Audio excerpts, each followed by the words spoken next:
민주당에서는 지금 국회의원 대상으로 부동산 전수조사하자. 정의당은 모든 선출직 고위공직자에 대한 전수조사를 하자. 지금 양쪽 이제 주장이 조금 차이가 있긴 한데 또 국민의힘은 다른 태도를 보이고 있고 각 당의 입장이 조금씩 다른 것 같아요. 송문희 박사님께서 관련 내용 좀 정리해 주시면 저희도 같이 생각해 보죠. 지금 LH 그 직원들이 3기 신도시 땅에 대해서 투기했다. 이게 파문이 이제 일파만파로 뻗치고 있는데 더불어민주당이 지금 현역 의원들 중에 한 6명 정도가 부동산 투기인지 투자인지 논란에 지금 휩싸이고 있습니다. 네. 이런 상황에서 이제 더불어민주당에서 어떻게 얘기를 하냐면 야당 의원을 다 포함해가지고 국회의원 300명 다 전수조사하자 이렇게 얘기를 합니다. 윗물부터 정화해야 아랫물을 청소할 수 있다. 네. 이렇게 얘기를 하고 있는데 사실 윗물이 어딘지는 잘 모르겠습니다만 이렇게 제안을 하고 있고요. 여기에 대해서 네. 김종인 국민의힘 비상대책위원장은 그래 못할 것 없다. 300명 한번 다 해보자.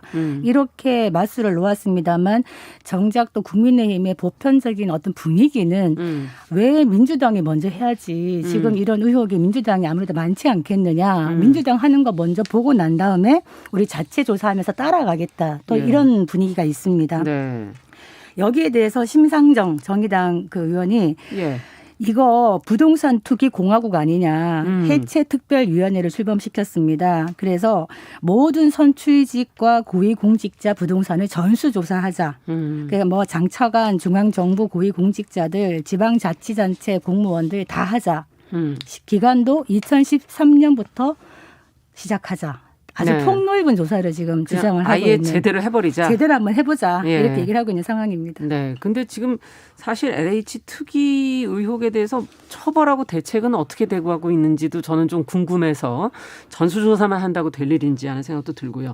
어떻게 보십니까? 두 분께서는. 일단 정부합동 특별수사본부 특수본에서 지금 수사를 하고 있습니다. 그래서 일부 뭐 압수수색 소식도 전해지고 있는데 그거를 철저하게 해서 진상규명을 하는 건 필요하겠죠. 그런데 문제는 법적인 허점이 많아서 과연 처벌이 할 수 있을까? 처벌이 가능하냐? 그렇죠. 그리고 이 문제가 되는 재산, 이른바 부당이득을 환수할 수 있을 것인가에 대한 제도적 논란이 지금 같이 되고 있거든요. 그런데 이런 법규가 있나요? 제대로 지금 안 돼 있다라는 거죠. 그래서 이 사람들이 나중에 뭐 기소까지 갈 수 있을까? 이런 얘기도 나왔어요. 왜냐하면 우리가 이제 여러 번 판결을 내다 보면 이게 도덕적으로는 문제가 있다. 근데 법적으로 유죄가 나오는 게 참 쉽지 않은 경우가 있지 않습니까? 그래서 제도적 보완책 얘기가 계속 나오는 거거든요. 그러니까 공무원들이라든가 공공기관 직원들을 처벌하거나 기소하려면 명백한 법적 근거가 있어야 되는데 이제까지 투기한 사람들을 보니까 어쩜 이렇게 법적 사각지대를 잘 알고 있는지 이런 문제가 같이 제기되는 겁니다. 그래서 저는 일단은 이런 제도적인 개선을 당연히 이제 국회에서 해야겠죠. 재발방지 입법 얘기가 계속 나오고 있는데 사전에 할 수 있는 거. 우리가 지금 왜 고위공직자 재산 신고 하잖아요. 물론 재산 신고한다고 투기가 없어지진 않겠습니다만 투명성을 최대한 확보해서 쉽게 투기를 못하게 하는 사전 장치의 성격이 있습니다. 그래서 공직자윤리법 개정안 지금 얘기가 나오고 있는데 저는 뭐 그 부분 필요하다고 보고요. 또 하나는 부동산 관련한 기관이라든가 부처의 관계자들이 상시적으로 이런 것에 감시 시스템을 만들어서 쉽게 하지 못하는 방안도 얘기가 나오고 있는데 뭐 그런 부분도 제도적으로 보완이 필요하다고 봅니다. 그리고 지금 이제 논란이 되고 있는 부분이 전수조사인데 예전부터 전수조사 얘기는 많이 나왔었어요. 이게 이제 뭐 무슨 문제가 될 때마다 예를 들면 2019년에 뭐 의원의 투기 논란이 나왔을 때도 전수조사. 그랬죠. 안 했죠. 안 했습니다. 자, 헌법재판관 후보자의 남편의 주식 특이로 냈을 때 또 전수조사. 그때도 안 했어요. 입시 부정 의혹 나올 때 전수조사. 자, 안 했습니다. 그래서 제 생각에 국민들의 분노와 불신이 극에 달했기 때문에 국회가 어물쩍 넘어가지 말고 이번에는 전수조사를 하는 것이 필요하다고 생각을 하고요. 다만 이게 좀 약간 독립된 기구의 성격이 있어야지 이게 여당 편이다, 야당 편이다 좀 말이 줄어들 것 같습니다. 그래서 일각에서 나온 얘기가 의장실 산하에 조사위원회를 설치해서 만약에 역량상 좀 더 보완이 필요하다면 이런 것에 있는 외부 전문가를 영입을 하자. 그리고 이거 조사가 너무 어렵지 않겠느냐고 하는데 제가 이제 공직자윤리 관련해서 재산신고 대상역 때문에 해봤는데요.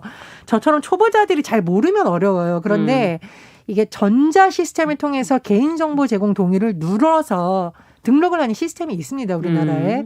그래서 자기라든가 본인의 그 직계 좀비속 관련해서 개인정보 제공 동의를 하면은요 금융기관을 통해서 통합적으로 다 요즘은 좀 검색을 할 수 있는 시스템도 가능하잖아요. 많습니다. 예. 그래서 국회에서 정말 진정성이 있다면 방법이 있네 없네 하지 말고 좀 이번에야말로 여야가 손잡고 우리부터 모범을 보이겠다 이렇게 네. 하는 것이 좋고요. 저는 정치 발전이 위해서도 이게 좋다고 생각을 합니다. 네. 그래서 김종인 비대위원장이 그래 우리도 해보자라고 하는 것은 아마 김종인 비대위원장의 마음에 그래 이번 기회를 통해서 국민의힘이든 민주당이든 예.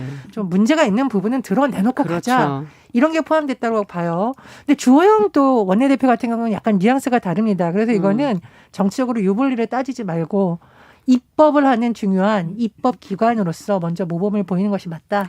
저는 이렇게 생각을 합니다. 그 왜 우리가 개그 프로를 볼 때 성대묘사 한번 하자면 왜 나만 갖고 그래 그 얘기를 하잖아요. 전수조사 보면서 떠오른 것이 뭐 야당에서는 물귀신 작전이다 이런 얘기를 합니다만 여야 할 것 없이 이런 문제가 생기면 요란하게 말을 해요. 이참에 우리 다 전수조사하자. 네. 근데 아까 말했듯이 모든 사안에 대해서 국회의원 전체 다 전수조사하자 그래가지고 제대로 된 사안이 없습니다. 지금까지. 아니 보여준 게 없는 없습니다. 것 같은데. 예. 그리고 하다못해서 이제 다주택자 지금 국회의원들이 얼마나 다주택을 많이 갖고 있느냐 해가지고 이거 한번 경실련에서 전수조사 해봤어요. 보도가 한두 번 나간 적은 있는 것 같은데요. 그러고 나서 그러면 이렇게 많이 갖고 있구나 국회의원들이 네. 다주택자구나 처분을 공고했습니다만 아직까지 처분하지 않고 있는 의원들 많죠. 예. 그렇다고 해서 거기에 대한 무슨 국민들의 제재가 제재가 없습니다. 없고. 예. 그래서 사실은 이 전수조사라는 게 우리만 당할 수 없다. 너는 깨끗하냐 이런 어떤 의미일 수 있는데 제가 더불어민주당이라면 이런 어떤 메시지보다는 네. 일단 지금 여당 집권 여당으로서 무한 책임을 갖고 있는 것이고요. 또 어떤 고급 정보나 이런 LH에 가장 가까이 정보를 공유할 수 있는 이런 의원들이 또 아무래도 여당이 더 책임감이 크기 때문에 우리부터 먼저 철저하게 조사하겠다. 이렇게 나가는 것이 맞는데 다 전수조사하자라고 얘기하는 거는 좀 문제가 있고 또 하나 야당의 경우에 지금 김종인 비대위원장은 다 하자 이렇게 나왔습니다만 주호영 대표는 먼저 하면 우리가 하겠다 이렇게 얘기를 하는데 그 중국 병법에 육참골단이라는 말이 나오죠. 내 살을 조금 베어내고 상대의 뼈를 끊겠다는 병법인데 이참에 야당이 정말 제대로 한번 조사를 들어가려면 같이 하자 이렇게 그렇죠. 나가야 되는 거지 예. 먼저 하는 거 보고 따라가겠다라는 거는 너무 소극적인 게 아닌가 이런 생각이 듭니다. 저희가 네. 여야를 구분할 사항은 아니라고 보고요. 그건 이제 본인들끼리의 주장인 것이고 그냥 정의당이 주장한 것처럼 다 하면 됩니다. 네. 다 해야지 이게 정치적으로 네가 옳다 내가 옳다 시간 끌고 이렇게 하자 저렇게 하자라는 게 하기 때문에 저는 이제 국민들의 분노가 하루아침에 만들어진 것이 아니라 쌓이고 쌓였다가 지금 폭발하기 직전의 시점이라고 보거든요. 그렇죠. 그래서 국회 차원에서 이거는 꼭 해야 된다라고 보고요. 지금 뭐 민주당도 윤리감찰단 내부에서 돌린다고 하면 국민의힘도 내부에서 또 돌린다고 할 수 있겠죠. 그런데 우리가 눈이 봤듯이 내부에서 조상된 위원회가 내부 제대로 의원들을 역할을 제대로 하기를. 징계한 네. 적 그렇게 많이 본 적이 없습니다. 저희가 네. 징계한다고 했다가 나중에 보면 주의 조치 흐지부지 돼 정도라던가 있죠. 아주 네. 가벼운 경징계에 끝난 경우가 많습니다. 그리고 아까 지금 여당 의원들이 아무래도 개발 정보 더 많이 볼 거라고 하는데 제가 현장에서 봐서는 그렇진 않아요. 야당 의원이라고 해서 자료 요청했을 때 부처에서 근거를 갖고 야당 의원이니까 안 준다. 이거 사실 불가능합니다. 그래서 국회가 가지고 있는 권한 때문에 수없이 많은 정보를 사실 책임을 국회에서 져야죠. 거기에 대해서. 예, 볼 수 사실은. 있고요. 네. 사실은 보좌진 비서들도 다 권한이 있기 때문에 볼 수 있거든요. 네. 그래서 전 이제 국회가 신뢰를 회복하는 차원에서도 맞습니다. 이거를 뭐 선거 이런 거 따지지 말고 이번 기회에 한번 하면 참 좋지 않겠나 이런 생각이 들고 네. 여야 지도부도 자체적으로 당 내에서 문제 있는 의원 처리하는 거 쉽지 않거든요. 같이 하면 조금 더 쉽지 않을까 그런 생각이 듭니다. 근데 이게 현장의 얘기를 들어보면요. 지금 LH 뭐 직원들 투기 의혹이 20명이 나왔습니다. 네. 전체 직원들 중에 아주 소수인데 문제는 사명이 아니라 개인 그 본인 명의로 한 거는 그 확인이 투기로 된 봐서도 거죠. 네, 예. 쉽게 확인되는 겁니다만 확인 안 되는 어떤 차명이라든가 이런 게 너무나 많다. 그렇다면 전수조사를 했을 때 국회의원들 전수조사를 할 때 과연 어떤 방식으로 할 그렇죠. 것인가. 예. 국회의원 본인이 본인 이름으로 어떻게 투기를 하겠습니까? 보통 아마 직계도 피해서 아마 할 텐데 그렇다면 국회의원을 이렇게 이름을 갖고 하는 것이 아니라 그 토지, 신도시라든가 투기 지역으로 예상되는 그런 토지들에 대해서 역추적을 하자는 것 아닙니까? 그렇죠. 그렇다면은 방법을 많이 제시하고 자금 있어요. 출처 국세청이 충분히 알 수 있고 이렇게 갈 수 있는데 형식적인 국회의원 전수조사는 별 실효성이 없을 것이다. 맞습니다. 이런 생각이 듭니다. 아니죠. 직계 좀비속만 밝혀내도 저는 어마어마하게 나올 거라고 생각을 합니다. 지금 언론 보도만 해도 6건, 8건씩 나오고 있잖아요. 예. 언론 보도로도 이렇게 밝혀졌는데 실제로 조사를 하면 어떨까 저는 이런 생각이 들고요. 또 하나 말씀을 하신 게 그래서 이해충돌방지법이 필요하다고 생각을 하는데 네. 지금 본인이 부동산 관련 일을 하거나 본인의 아들이 부동산 관련한 건설회사 예를 들면 대표인데 본인이 상임에 가 있는 거 이건 말이 안 되는 겁니다. 그렇죠. 본인이 어떻게 국토부에 국정감사를 하면서 본인 아들에게 이 정보가 안 간다고 할 수 있겠어요. 그리고 이게 가족끼리 하는 대화는 추적도 어렵습니다. 말씀하셨듯이. 그래서 저는 국회가 뭐 전수조사 필요하다는 건 제가 주장을 했는데 이해충돌방지법을 좀 여야 합의로 빨리 만들어서 국민들에게 오해를 살 수 있는 여지를 좀 차단하는 것이 빨리 필요하다. 좀 네. 그런 생각이 듭니다. 네. 이해충돌방지법 국민이 얼마나 만들려고 했습니까 지금까지. 그런데도 이해충돌방지법이 쏙 빠진 김영란법을 통과시키면서 이렇게 누더기가 된 법안을 만든 것이 바로 여야 국회의원들입니다. 네. 이런 부분에는 너무나 합심이 잘 되기 때문에 여야 할 것 없이 이해충돌에 걸리는 여지가 많을 수 있다는 거죠. 그래서 사실 미공개 정보라든가 내부 정보를 갖고 투기를 했느냐라는 것을 실제로 기소까지 가기가 매우 험난하다는 거예요. 예. 실제로 이걸 입증하기가 너무 어렵고 내가 땅을 샀는데 옆에 공단이 들어섰더라 이렇게 얘기를 하면은 할 말이 없는 할 말이 없다는 네. 거예요. 그리고 실제로 투기 의도를 자백하지 않는 한 입증할 수가 없다. 지금 민주당 그 당 감찰위원회 감찰조사단도 자진 그 고백을 해라 투기를 했느냐 이렇게 조사를 시작했다는데 누가 자진 그렇죠. 고백을 하겠습니까? 그래서 진상조사를 하든 수사를 하든 조사를 하든 누가 할 것이냐 어떤 독립적인 기관이 할 것이냐도 매우 중요한데 지금 돌아가는 분위기를 봐서는 제대로 된 조사가 될 수 있을까 실효성이 있을까 이런 생각이 네. 드는데 문제는 일단 조사를 했을 때 어떤 의원들의 명단이 공개가 된다면 국민들이 기억해야 됩니다. 기억을 하고 다음 표를 줄 때 이걸 기억해야 되는데 언제까지 기억을 할 수 있을지 이건 국민들의 몫이 아닌가. 그래도 이제 예전보다는 이 자료들이 다 남아 있기 네. 때문에요. 다시 확인할 수 있는 그런 상황이죠. 지자체별로도 사실 그 국민들이 한 번씩 확인해 보셔야 되는 거고요. 지금 K79779809번님께서는 국토개발지구를 한번 가보시라고 개발한다고 하는 곳에 과실수, 신축 조립식 건물 이렇게 하면 보상비가 혈세로 줄줄 나가고 있다는 그런 얘기도 적어주셨고요. K80532185번님 부패지수가 너무 심각한 것 같다. 전부 다 해야 된다라고 지금 의견을 올려주신 분들도 있습니다. 자, 뭔가 반성이 좀 필요한 것 같고 저는 근본적인 의식의 문제가 아닌가. 권력을 과연 왜 가지는 건가 하는 거에 대한 근본적인 질문도 한번 해보게 되는 그런 대목인 것 같습니다.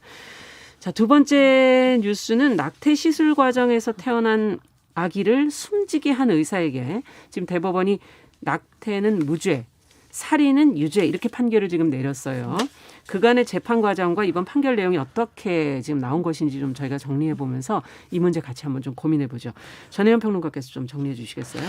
예, 이 판결을 조금 우리가 쉽게 이해하려면 2019년 4월 11일 헌법재판소의 헌법 불합치 결정을 조금 이해하면 네. 판결도 쉽게 이해할 수 있습니다.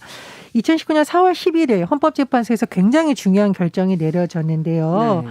임신한 여성이 낙태를 했을 경우에 처벌하는 형법 제269조 1항 그리고 의사가 임신한 여성의 촉탁을 받아서 낙태를 시술해 주는 것을 처벌하는 형법 제270조 1항이 있었는데 네. 헌재에서 이것을 헌법 불합치 결정을 내렸습니다. 네.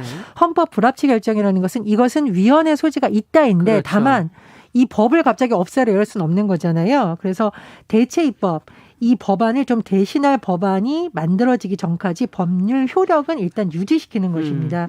그런데 이번 사건의 경우에는 조금 복잡해지는 것이 문제가 됐던 시술이 2019년 3월 진행이 됐다고 네. 해요. 좀 간단히 설명을 드리면 한 산부인과 의원에서 임신부와 임신부 어머니의 촉탁, 그러니까 수술을 해달라는 요청이 있었다는 게 의사의 주장인데요. 이 의사가 임신 34주, 보통 한 임신 9개월 정도 된 태아에 대한 낙태 수술을 시행을 했었는데 네. 이 제왕절개 방식으로 태아를 분리를 했는데 태아가 울음을 터뜨렸다고 합니다. 그래서 그러면 살아 있었다는 얘기네요. 그렇겠죠. 예, 그래서 뭐 의료진은 여러 가지 뭐 그래도 못 샀을 거라고 주장을 했지만 이 아이를 어쨌든 숨지게 했다라고 하는 여러 가지 혐의가 적용이 됐고 또 사체를 냉동시켜서 의료 폐기일 것처럼 수거업체에 넘겼다. 그래서 여러 가지 제가 이제 혐의가 적용이 됐는데 뭐 예를 들면은 시체 손괴 혐의라든지 사체 손괴 혐의 그리고 중요한 살인죄 혐의 그리고 업무상 촉탁 낙태죄의 혐의가 적용이 됐습니다. 자, 그런데 1심, 2심, 대법원까지 계속 유죄가 난 부분은 살인죄입니다. 살인죄는 유죄가 인정이 됐었는데 굉장히 쟁점이 됐던 부분이 업무상 촉탁 낙태죄를 적용할 수 있냐입니다. 제가 말씀드렸듯이 시점이 아까 법의 문제를 헌법 불합치가 나오기 전의 상황인데 어떻게 되나요? 그렇죠. 그런데 2019년 4월 11일 날 결정이 됐고 또 기소는 또 그 이후에 됐더라고요. 이 기소는 그 이후에. 그러니까 이 헌법재판소의 결정을 적용을 할 수 있느냐 없느냐를 가지고 쟁점이 됐었는데요. 1심의 경우에는 업무상 촉탁 낙태 혐의가 유죄. 1심에서는 유죄였는데. 예. 그리고 여러 가지 뭐 살인죄 이런 혐의 다 유죄를 인정해서 징역 3년 6개월에 자격정지 3년이 선고가 됐습니다. 자, 그런데 2심에 들어와서는 이 낙태죄에 대해서는 무죄가 선고가 됐어요. 그래서 헌법 불합치 결정을 근거로 여러 가지 법 개정 시한까지 개선 입법이 이루어지지 않을 경우에는 개정 시한이 남아있는 경우라도 동일하게 판단해야 된다라고요. 대법원도 2심과 같은 판단을 내렸습니다. 자, 그런데 우리가 굉장히 많이 생각해야 될 과제를 남긴 판결이라고 볼 수가 있겠는데 우리가 지금 낙태죄에 대한 여러 가지 개선 입법도 아직 이루어지지 않은 상황이잖아요. 그리고 현장에서 이런 문제가 일어날 수 있는데 다양한 제도적 개선이라든지 문화적 개선이 필요하다. 이런 것을 생각해 보게 하는 판결인 것으로 보입니다. 참 여러모로 정말 생각할 게 많은 뉴스입니다. 지금 낙태죄 폐지 후속 입법이 안 돼 있기 때문에 어떻게 판단해야 할 것인지 산모와 의사를 또 성폭행으로 인한 임신을 했을 때 특히 이 34주면은 태아와 산모 모두 조금 위험할 수 있는 그런 시기에 수술을 어떻게 하다 이렇게 하게 됐을까? 뭐 여러 가지로 고민거리를 던져주는 그런 뉴스네요. 두 분은 어떻게 생각하시는지요? 이게 임신 34주차라 그러면 거의 그냥 생존 확률로 봤을 때는 99%라고 합니다. 그렇다면은 거의 생명이 그냥 탄생해도 그냥 살 수 있는 정도의 시기인데 이게 이런 식으로 이제 아이가 울음을 터뜨렸는데도 이게 이제 사망까지 이르게 되고 또 이런 식으로 가는 것이 과연 그 당시에 있었던 뭐 마취 의사라든가 간호조무사의 증언을 바탕으로 한 것이거든요. 그래서 의사는 이게 성폭행을 당했기 때문에 이렇게 낙태를 할 수밖에 없다라는 산모와 산모 엄마의 부탁이 있었다. 이런 얘기를 합니다만 모자보건법을 보면 그 성폭행이라든가 준성폭행에 의해서 임신한 경우에는 의학적으로 낙태를 할 수 있게 되어 있습니다. 그런데 이 주수가 34주죠. 그런데 아마 모자보건법에는 한 24주 정도까지는 낙태가 허용되는 것으로 지금 입법 개선안이 나온 것 같아요. 그래서 이런 부분에서도 약간 좀 사실은 법적인 미비죠. 지금 낙태죄 헌법 불합치 난 게 한참이 되었는데도 아직까지 그렇다면 그 전에 낙태한 거를 처벌할 거냐 안 할 거냐. 이 행위시는 낙태죄 헌법 불합치 전입니다만 헌법 불합치의 취지 자체가 위헌적이라는 것이거든요. 여기에 대한 법망이 만들어지지 않았다는 것은 지금이라도 빨리 만들어야 된다. 그리고 또 의사 측에서 이런 주장을 했습니다. 이거 살인죄가 아니고 영아살인죄, 영아살해죄의 공동정범이다 이렇게 주장을 했는데 받아들여지지 않았어요. 그러면 왜 영아살해죄를 주장을 했느냐. 그거는 어떤 차이가 있는 겁니까? 그러니까 보통 살인죄가 있고요. 영아살해죄는 이 좀 책임이 감경되는 감경적 구성 요건입니다. 이를테면은 아이를 낳은 산모가 그 직계 존속이 치욕을 은폐하거나 양육할 수 없음을 예상하거나 이런 동기가 있을 때 분만 중이거나 분만 직후에 영아를 살해한 때 징역 10년 이하 이렇게 감경이 됩니다. 일반 살인죄에 비해서. 그래서 의사가 아마 이 부분을 주장을 한 것 같은데 받아들여지지 않았습니다. 네. 예. 그리고 산모와 산모의 어머니도 영아인지 이 아이가 생명을 갖고 태어났는지를 알 수 없었고 낙태만 부탁을 했기 때문에 처벌의 대상이 되지 않았습니다. 아, 그렇군요. 어떻게 보십니까?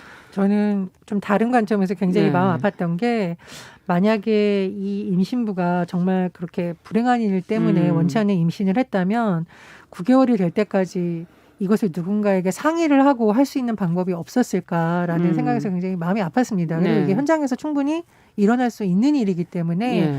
지금 우리가 낙태죄 관련해서 단순히 형법을 고치는 것뿐만 아니라 뭐 여러 가지 교육을 한다던가 그렇죠. 임산부에 대해서 여러 가지 상담을 할 수 있는 것 그리고 미혼모가 됐을 경우에 이게 제도적으로 어떻게 보호받을 수 있는지 다양한 맞아요. 안이 같이 고려돼야 된다고 예. 하거든요. 그래서 3월 8일 세계 여성의 날 때도 이 문제가 제안이 됐지만 사실 이런 문제에 대한 부분이 국회에서 입법 논의가 좀 잘 안 되고 있습니다. 예. 그래서 이번 일을 계기로 정말 다양한 관점에서 그냥 낙태죄의 대체 입법이라는 것이 형법만 고치는 것이 아니라 그렇죠. 산모의 어떤 건강권이라던가 네. 우리 10대들이 성에 대해서 제대로 상담할 수 있는 어떤 공공적인 분야에서의 센터가 마련된다던가 그런 길로 좀 개선이 되는 계기가 되었으면 합니다. 우리가 낙태죄 얘기하면서 참 많은 이야기를 했었습니다. 그런데 이 낙태를 원해서 했든 원하지 않아서 했든 이 낙태 시술이 이루어지면 그 아이가 어쨌든 그 태아가 어디로 가느냐 의료 폐기물로 갑니다. 이거를 생각한다면 정말 이 함부로 낙태를 할 수 없는데 또 어쩔 수 없이 낙태에 이르게 되는 과정까지를 생각한다면 미리 예방하는 것이 가장 중요하다. 그렇죠. 그래서 우리가 사후 피임약을 빨리 도입을 하자 이런 얘기를 했었거든요. 이건 산모의 건강권도 관여되는 것이기 때문에 지금 빨리 진행이 되었으면 좋겠다. 이런 생각이 듭니다. 그 사업 피임약 관련해서 아마 지금 언론 보도를 보니까 예전보다는 많이 논의가 진척됐다고 보입니다. 네. 그래서 조금 더 많은 사람들에게 해당되는 사항이기 때문에 이 부분에 대한 여론이라던가 의학계의 전문적인 논의도 조금 속도를 냈으면 하는 바람입니다. 네. 자, 오늘 뉴스픽은 여기까지 듣도록 해야 되겠네요. 네, 전혜연 평론가, 더 공감 여성정치연구소 송문희 박사. 뉴스가 두 개였지만 할 얘기가 굉장히 많았던 것 같아요. 예, 오늘 수고하셨습니다. 감사합니다. 감사합니다. 네, 정용실의 뉴스 브런치 듣고 계신 지금 시각 10시 30분이고요. 라디오 정보센터 뉴스 듣고 오겠습니다.